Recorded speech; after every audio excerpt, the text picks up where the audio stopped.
85 million years ago, dinosaurs dominate the landscape. What land there is, for most of the planet is covered by water.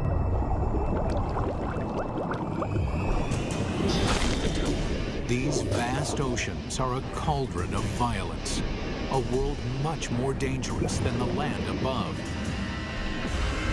This is the brutal world where an ultimate predator is born and bred.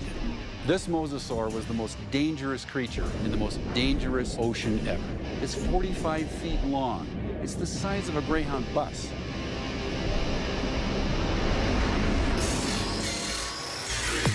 Now a monster is resurrected inside a laboratory,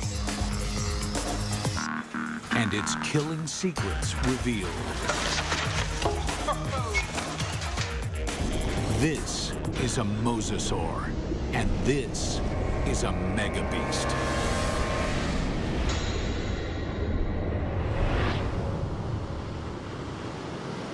This is mosasaur country. At least it was.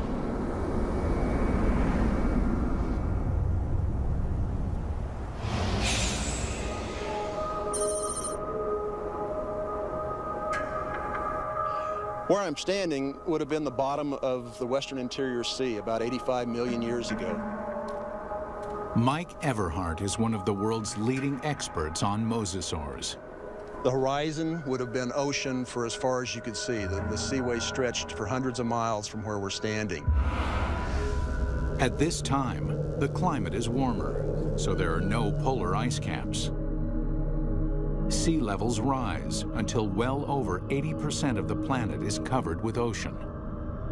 The center of North America was covered with water from Nevada to Missouri, from the Gulf of Mexico on up past the Arctic Circle.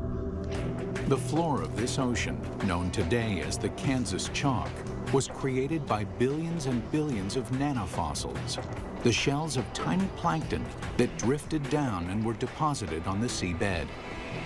What we're looking at here is literally hundreds of thousands of years of deposition on the sea bottom of the Western Interior Sea.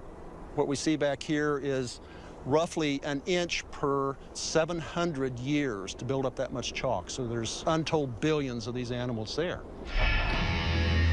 And entombed in this chalk are giant fossils of mosasaur. In the late 1830s, the bones of the beast are first uncovered in North America.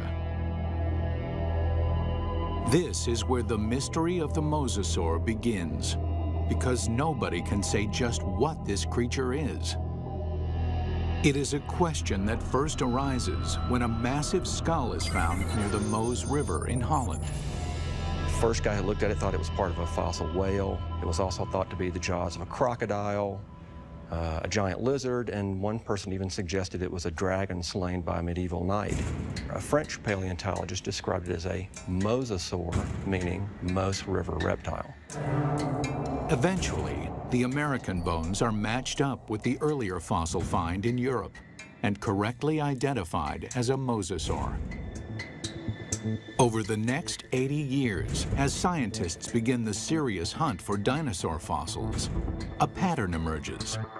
In every corner of the globe, they find mosasaur bones. This points to one conclusion. No other predator has ever dominated the planet like the mosasaur. This guy weighed 8 tons. It could easily swallow a full-grown human male whole, just like a tater tot. Scientists investigating mosasaurs realized that nothing on Earth could have stopped them. It took a cosmic catastrophe to end their reign.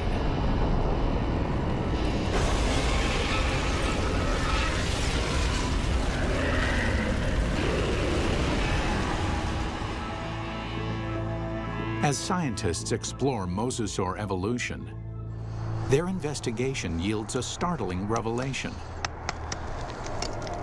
The ocean's top predator came from the land. These sea monsters began their journey as tiny lizards at the mercy of giant dinosaurs.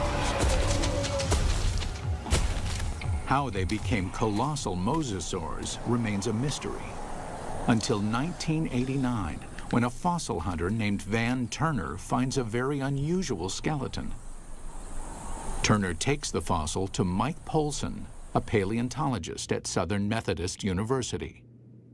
When Van came across the first pieces of Dallosaurus, he immediately recognized it as some sort of mosasaur. Named Dallosaurus after its discovery in Dallas, Texas, the bones were pieced together. Then, scientists connect the dots. Dallosaurus is an interim form, a missing link between mosasaurs and the tiny terrestrial lizards that are their ancestors. The lizards, dubbed ankylosaurs, face a constant threat from the larger, fiercer dinosaurs. They flee to the ocean.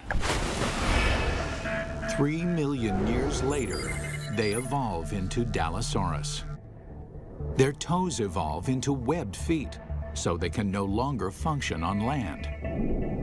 In the span of 6 million years, they grow from a small 3-foot lizard into the giant 50-foot mosasaur.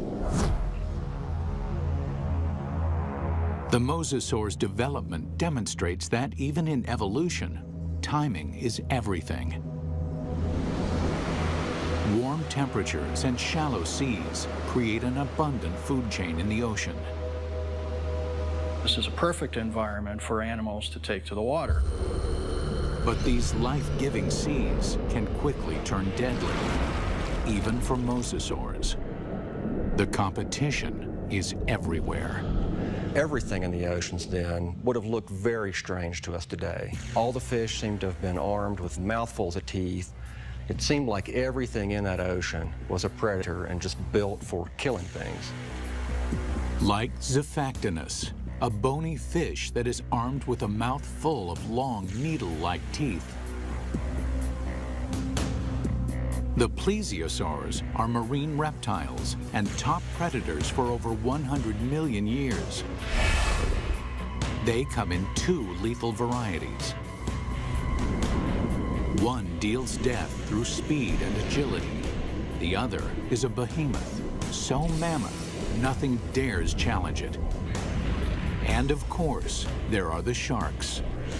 These predators were around 100 million years before dinosaurs had ever roamed the earth.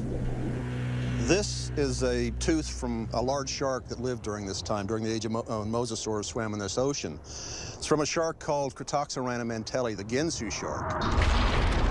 And I called it that specifically because it's sliced and diced. The Ginsu is a giant shark. Reaching a length of 25 feet, it dwarfs any modern great white. This shark was literally able to bite through bone. We know that because we find pieces of mosasaur that have literally been severed from the bodies, swallowed, partially digested, and then regurgitated again. To survive, mosasaur had to change its land-based behavior, tearing out a place for itself at the very top of the food chain. But what allowed this creature to evolve into such a relentless killer? It's all in the bite. You'd probably be in shock after a bite like this.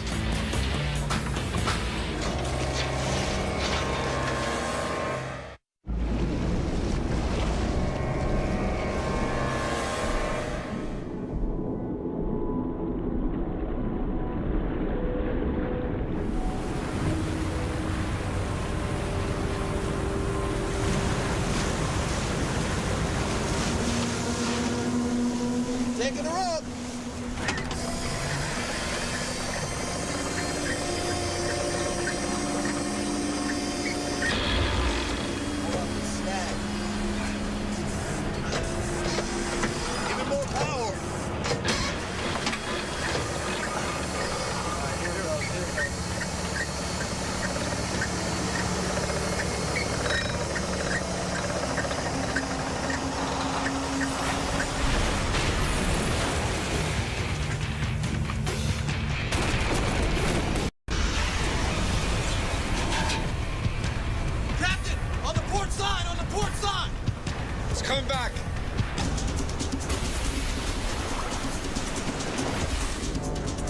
We humans got lucky.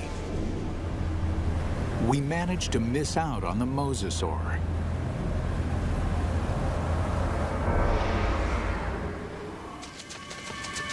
"95 million years ago, it is just a small lizard forced to flee into the ocean.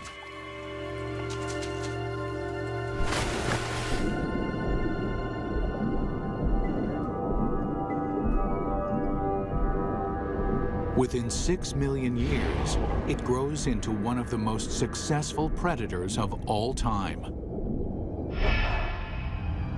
But what made the mosasaur such a monster killer?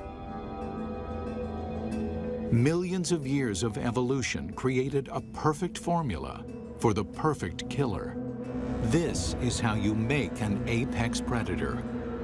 First and foremost, breathing. Like whales, mosasaurs can spend long hours submerged in the sea, but they still have to come up for air. And then there's food. Fish are nutritious, but they're fast and slippery. To catch them, mosasaurs must develop the skills of an efficient hunter. Another part of the formula, hearing. In the water, sound location becomes a prime method for hunting. Mosasaurs modify their terrestrial ear into a super amplification system that makes sounds 38 times louder. In his studies of the mosasaur, paleontologist Dr. James Lamb has been able to reconstruct the creature's hearing mechanism. This little piece fits in this pit and moves back and forth. And then this piece fits here, and a small movement in this first piece creates a large movement in this one. So it's a system that's finely tuned for conducting sound through water. Even though sound can lead them to the prey, it's difficult to detect a target if it's in murky water. Here, mosasaur would have the advantage by using the keen sense of smell inherited from its land-based ancestors. A mosasaur like this would have had a tongue that would have functioned exactly like a monitor lizard's tongue. The reason why the tongue is forked is so that the animal can smell in 2 different directions at the same time. This is smelling in stereo. One more addition to our killing formula: sonar. The last piece in the puzzle is this set of nerves that run down the side of the upper jaw and especially are concentrated here in the snout. And it's a system for detecting the pressure wave given off by the prey. Mosasaur uses this pressure wave sonar to hunt, much like modern killer whales use echolocation. All these adaptations mean mosasaur has a good chance of locating dinner, but they still have to catch it. And chasing down fast, elusive prey requires jet-like speed. So how does an 8-ton, 50-foot monster propel itself? This alligator has another piece of our formula: a massive tail. Along with crocodiles, gators have a long, flattened tail shape similar to mosasaurs.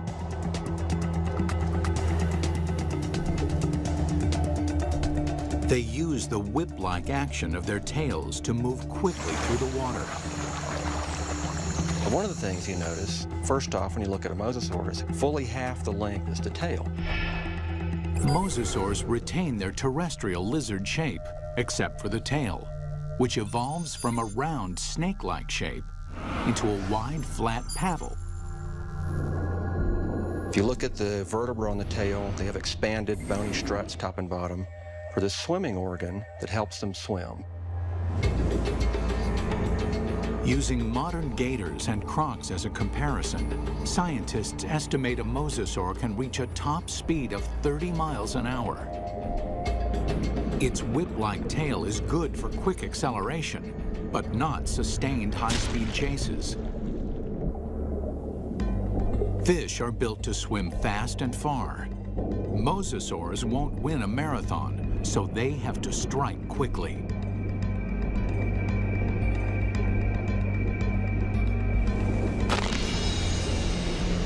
Which means this enormous beast has to somehow hide its 50-foot body and ambush its prey. Imagine that this animal is sitting on the bottom, takes a deep breath, it just waits there for something to swim by, close enough that it can get that sustained burst of speed to go out and catch it. Speed and surprise are two critical elements. But mosasaurs also need agility. That's where the paddles come in. They propel themselves with the tail, they steer with the paddles. These paddles are short and strong, allowing this long lizard to corner on a dime. Like flaps on an airplane wing, the paddles create drag, which makes them turn. For mosasaurs to be successful underwater, there was one land-based trait they absolutely had to jettison: their sensitive inner ear. The inner ear controls a creature's sense of balance. For land-based predators, maintaining balance is critical. If they stumble, their prey escapes.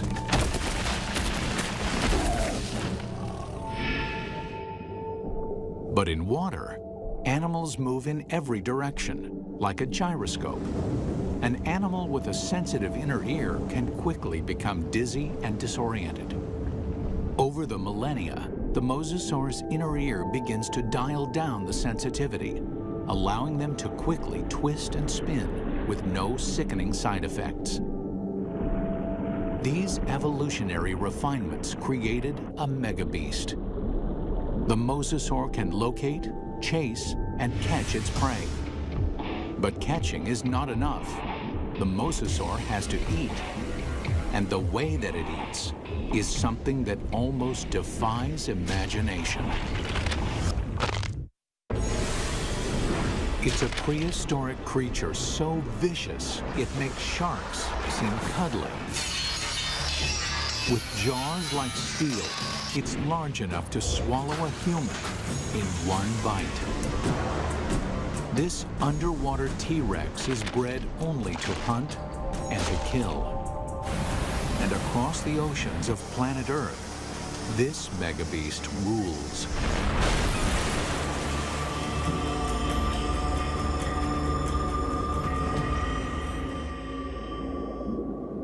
But 95 million years ago, mosasaurs had some serious competition from a familiar denizen of the deep, the shark.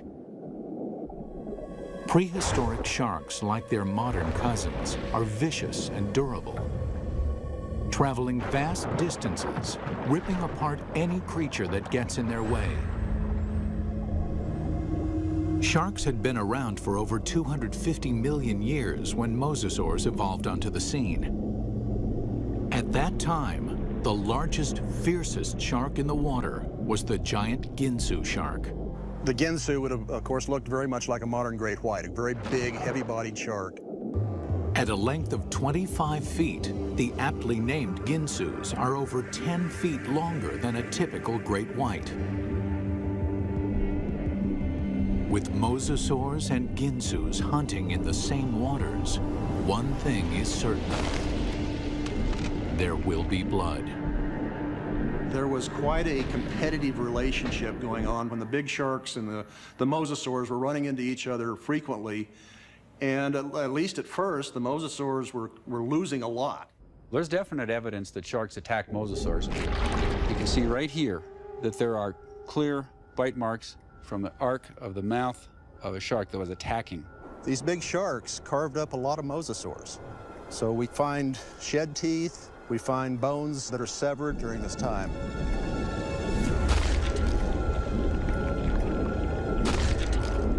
While an adult mosasaur can hold its own against a Ginsu, there are other mosasaurs. Mosasaur couldn't do any of that. So what they've done is to basically make a toothed conveyor belt to help sort of tractor the prey down its throat.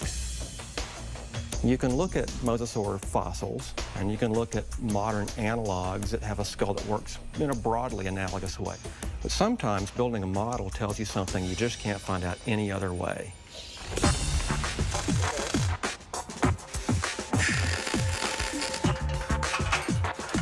Dr. Lamb works with Real Effects in North Hollywood, California to build a life-size mosasaur skull, complete with a set of death-dealing jaws.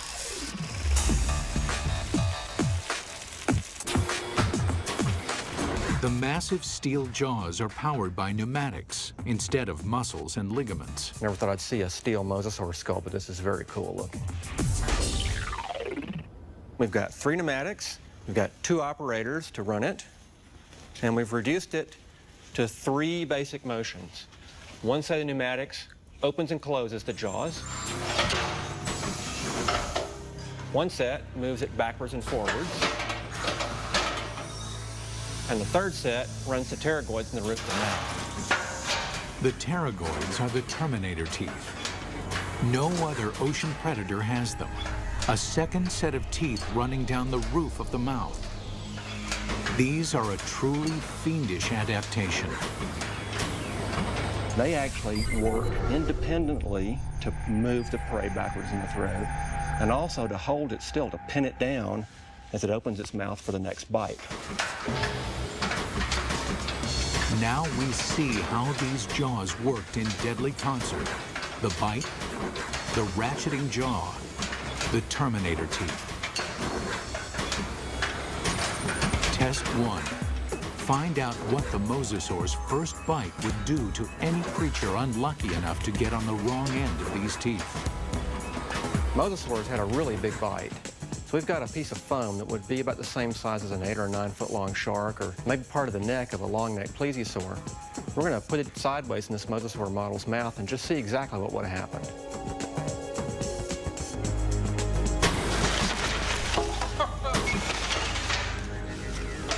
Well, that's going to leave a mark, isn't it? That's a broken neck. I'm pretty convinced that this thing would have probably killed something with the first bite. First time it bit down and ratcheted back like that, the thing's neck is broken. Test 2. Measure the capacity of its bite. Very simply, when our metal mosasaur chomps, how much ersatz meat goes into its mouth? We've got this piece of foam with 4-inch squares painted on it. We're going to feed it to this mosasaur and see how much with each bite this thing would have dragged its prey down its throat.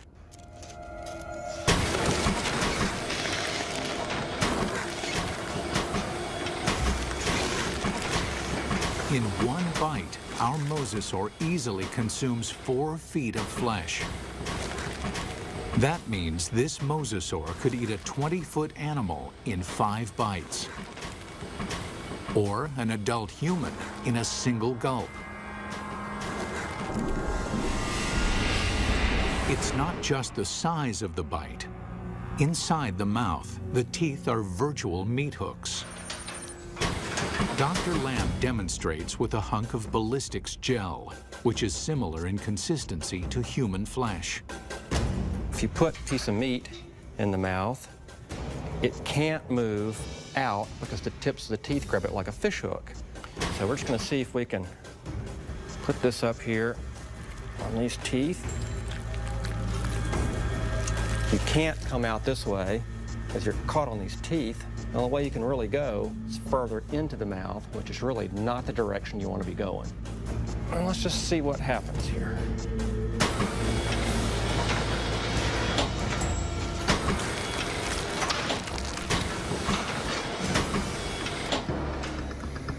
Well, I don't think there's any doubt that you wouldn't want to be a swimmer in the late Cretaceous ocean. You can actually see tooth marks where it just cut right through about 10 pounds of flesh like it was just butter. That would be nasty. The only good thing about this is that you'd probably be in shock after a bite like this. Maybe you wouldn't feel the rest of it. Final test. How the jaws perform eating simulated live prey. The first fish is immediately trapped on the barb-like teeth. And the rest? Well, straight down the old mosasaur hatch.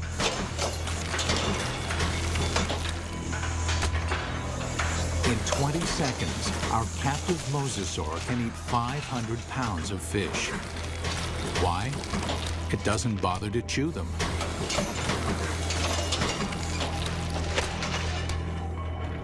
There's a rapidly vanishing cloud of red and a few scales, and that's all that's left of it.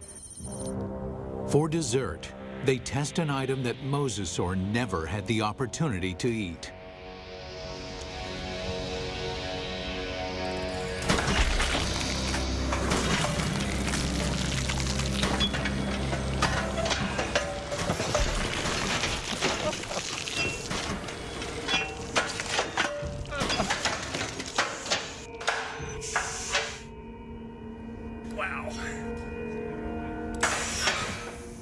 Well, I'm not sure what we learned by that, but that was quite satisfying. It's abundantly clear why mosasaur is the ultimate success story of evolution, growing from a 3-foot lizard into an alpha predator. Although this megabeast drove all its enemies into extinction, fossil evidence suggests another enemy took their place. And this enemy is something the mosasaur has never seen before.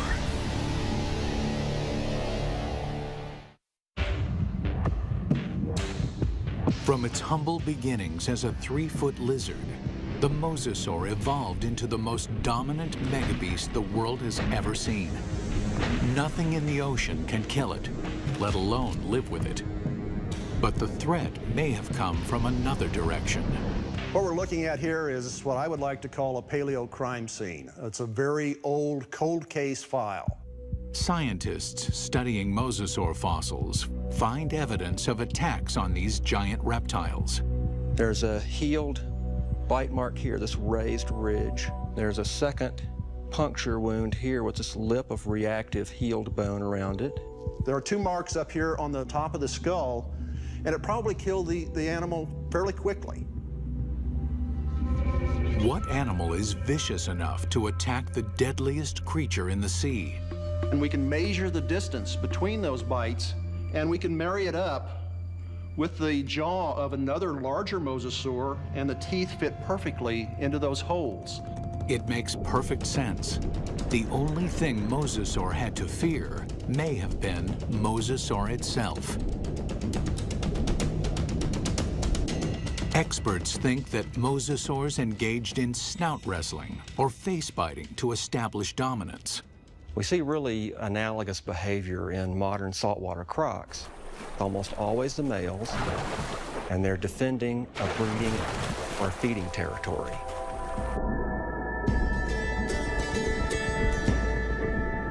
A mosasaur battle unfolds like a bizarre undersea ballet.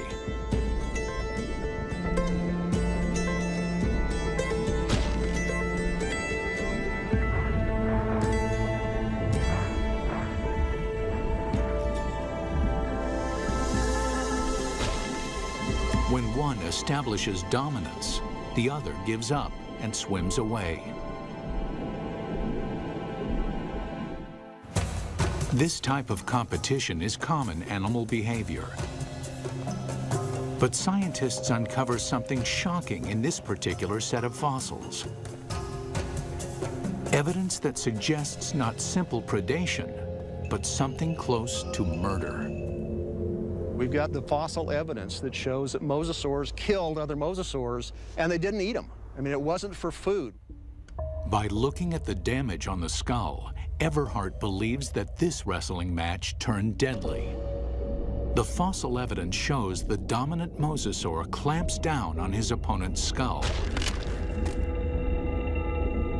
And as the skull of the mosasaur rolled to the side, these teeth pulled out and left these big drag marks across the bone, very deep wounds. Not only is the skull crushed, but evidence suggests the killer then broke the victim's neck.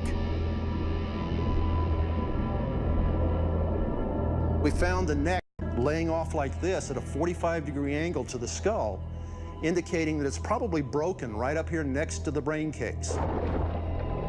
Not even great white sharks or saltwater crocs deliberately kill their own kind. They killed, kind of like humans, they killed for other reasons than for food. And mosasaurs were different in that regard. We don't see that in very many other animal groups. Still, scientists believe this gladiator-like behavior would not have caused the mosasaur to go extinct. In point of fact, they seem to thrive on violence. 70 million years ago, with no other competition in sight, mosasaurs continued to evolve, becoming even more diverse. There's well over 50 species of mosasaurs. They began moving from the ocean into freshwater, seeking prey in swamps, estuaries, and rivers. Nothing on Earth could have stopped these megabeasts. Nothing on Earth, that is. It took a 6-mile-wide chunk of rock that slammed into the Earth 65 million years ago to end the reign of the mosasaur. We're talking about something that released as much energy as every nuclear weapon on the planet, times 1,000, set off all at once.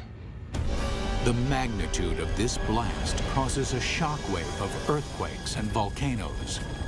Mega tsunamis race across the oceans. A cloud of superheated dust and molten rain fills the atmosphere, blocking out almost all of the sunlight. This devastates the food chain.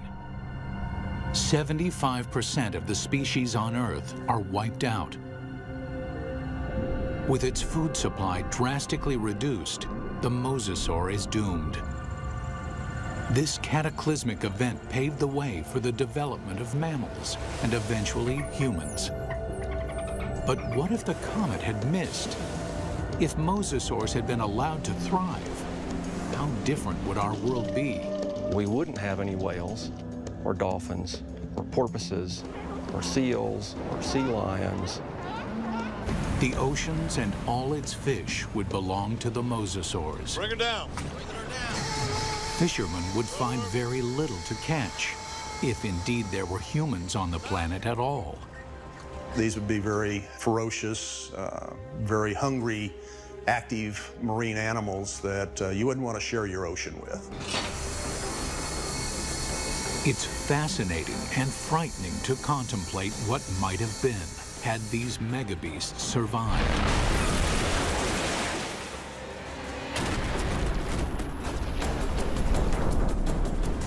The oceans of the world patrolled by these giant killing machines, 50 feet long, with jaws the size of T-Rex. Always hungry, always waiting, just offshore.